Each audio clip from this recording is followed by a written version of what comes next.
So, we're normally complimentary of all things Brompton on this channel. 9 times out of 10, we don't have a bad word to say about them, and we can all agree they have their place in the bike world. They've changed urban commuting and are still selling millions of them today. But with all the benefits of a folding bike, there has to be drawbacks. One of the biggest drawbacks with the Brompton is the rear wheel. Now, it's obviously smaller, that's not the drawback. The drawback is when you hear this. That's right, when you get that rear puncture. Changing a rear puncture on a normal bike is inconvenient, but not too much of a worry. On a Brompton, you have to take a fair little whack of the bike apart at the back just to do the tyre itself. Now, it is honestly a difference between, do you walk home, do you get the tube, or do you fix it roadside? Now today, we're out on a 45k ride, and we're only 25k in, and we've got a rear puncture. So what we need to do is find somewhere safe to pull in, see if we've got all the kit, and get this repair done roadside. So let's look for somewhere safe to pull in.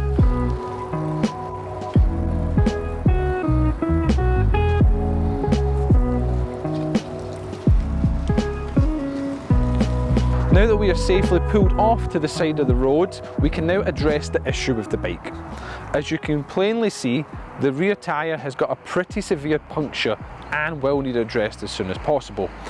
If we continue riding with the puncture this severe, we would cause further damage to the tyre itself and potentially the actual wheel, and would require even more costly replacement. As you can see, the bike is standing up on its own freely, which looks great, but from a repair point of view is incredibly impractical. So what we need to do, and it's where unfortunately your bike's going to get a little dirty, we want to flip the bike around and then do the repair from the bike being upside down. So let's flip the bike around. Okay, now that we've got the bike rotated, the first thing I'm going to do is get my first tool out. Dun, dun, dun, dun. Some gloves. I always carry some gloves on me, because you never know how dirty or how messy a situation you're going to be in. Okay, now that we have the gloves on, we can attempt to fix this wheel. Okay, so I'm going to have to just jump in here. As you can probably tell from now, I was trying to make a lovely video on explaining why the rear puncture is an absolute nightmare on the rear Brompton in comparison to any other bike. Now, I'm going to cut to the end of this video for one obvious reason, and to show you A, why this is inconvenient, and B, that not all scripts go to plan. Oh god, no, the kickstand making this impossible. No! I don't think I can get that out with the kickstand, and I don't have the tool to get that off.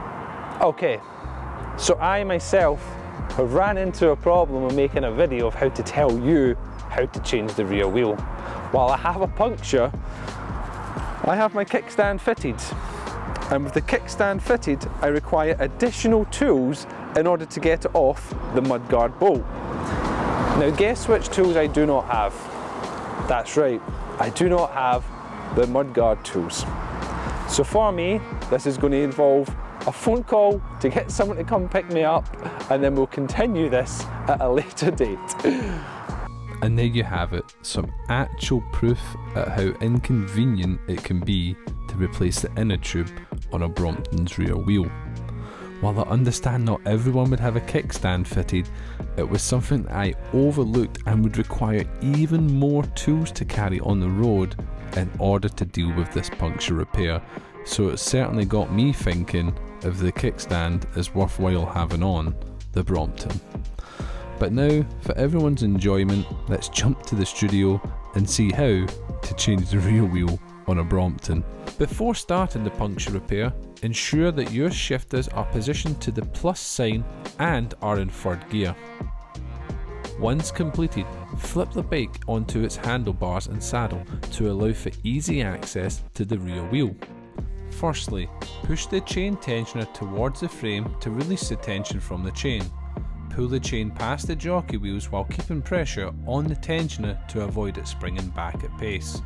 Release the barrel adjuster from the hub chain by rotating it counterclockwise until it disconnects. Release the hub chain from the hub by rotating it counterclockwise. Once removed, use a 15mm spanner to remove the chain tensioner bolt and washer to release and remove the chain tensioner from the bike. Again, with your 15mm spanner, loosen both axle nuts holding the rear wheel in place. Note that these don't have to be removed, but loosened to allow enough space for the rear wheel to be removed. Lift the chain off the sprocket and place to the side of the rear triangle. Now you are free to pull the wheel up and out of the frame. Once removed, insert a tyre lever between the rim and the tyre and pull down to lift the tyre over the rim. With light pressure, push the lever clockwise around the rim until one side of the tyre becomes loose. Push the valve up and out of the rim and remove the damaged inner tube. This can either be repaired or replaced. Today, we are replacing the inner tube. Once removed, feel around the inside of the tyre wall to look for the cause of the puncture. If anything is obviously sharp or protruding from the tyre, remove this before reinstalling the new or repaired inner tube. After you are happy with the inspection, reinstall the new or repaired inner tube. Inflate the tyre lightly to ensure no pinch flats have occurred during the installation of the inner tube. Now place the repaired wheel back into the rear triangle, ensuring the locking washers have the word top pointing to the ground. These can accidentally be installed the incorrect way, which could lead to damage to the rear triangle. Tighten both drive and non-drive side 15mm axle nuts until tight and secure. Once secured in place, reseat the chain on the smallest sprocket. Now simply refit the chain tensioner by lining it up with the frame stays. Install the washer and tensioner nut back onto the axle and tighten into position using the 15mm spanner. Insert and tighten the hub chain clockwise until in the desired position and fully inserted.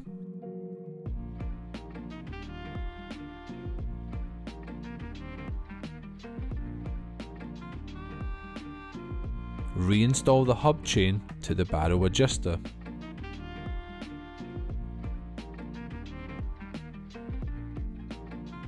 Once fitted, tweak is needed to ensure smooth gear functionality, and note that there should still be slack on the chain at this point.